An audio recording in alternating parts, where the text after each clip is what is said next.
ఇప్పుడు కేవలం 7,999 up to 10 kgs వరకు బరువు తగ్గి అధిక బరువు నుంచి వచ్చే ప్రధాన సమస్యలను దూరం చేసుకోండి. ఉంది ఎన్టీఆర్ గురించి చెప్పమంటే ఏ హీరోయిన్ అయినా ముందు చెప్పేది తారక్ ఎనర్జీ గురించే.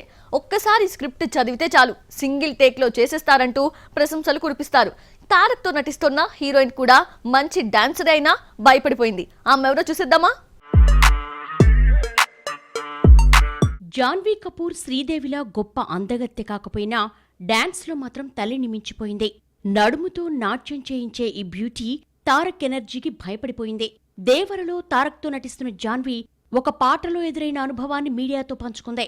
ఆ మధ్య ఫుడ్ పాయిజన్ కావడంతో హాస్పిటల్లో చేరి ట్రీట్మెంట్ చేయించుకున్న జాన్వీ కపూర్ కోలుకొని ఆగస్టు 2న రిలీజ్ అవుతున్న ఉలజ్ ప్రమోషన్లో పాల్గొని దేవర ఎన్టీఆర్ పై ఆసక్తికర విశేషాలు పంచుకుంది. తారక్ సెట్ కి రాగానే సందడి వాతావరణం నెలకొంటుందని పేర్కొంది. ఒక సాంగ్ షూటింగ్ పూర్తయిందని, తారక్ ఎనర్జీకి షాక్ అయ్యారని, ఏ విషయాన్నైనా సెకండ్స్ లో నేర్చుకుంటాడని, అదే తనకైతే 10 రోజులు పడుతుందని చెప్పుకొచ్చింది జాన్వీ. దేవరలో 2 పాటలు బ్యాలెన్స్ ఉన్నాయి. త్వరలో షూట్ జరుపుకునే 2వ సాంగ్ కోసం ఎన్టీఆర్ ను తట్టుకోవడానికి ఇప్పట్నుంచే ప్రాక్టీస్ స్టార్ట్ చేసింది ఈ భామ. సినిమా సెప్టెంబర్ 27న రిలీజ్ అవుతోంది. బాలీవుడ్ కు పరిచయమై 4 ఏళ్లైనా రాని గుర్తింపు, క్రేజ్ దేవర తీసుకొచ్చింది. దేవర రిలీజ్ కాకుండానే రామ్ చరణ్ తో నటించే ఛాన్స్ అందుకుని సినిమాకు 5-6 కోట్లు తీసుకునే స్థాయికొచ్చింది.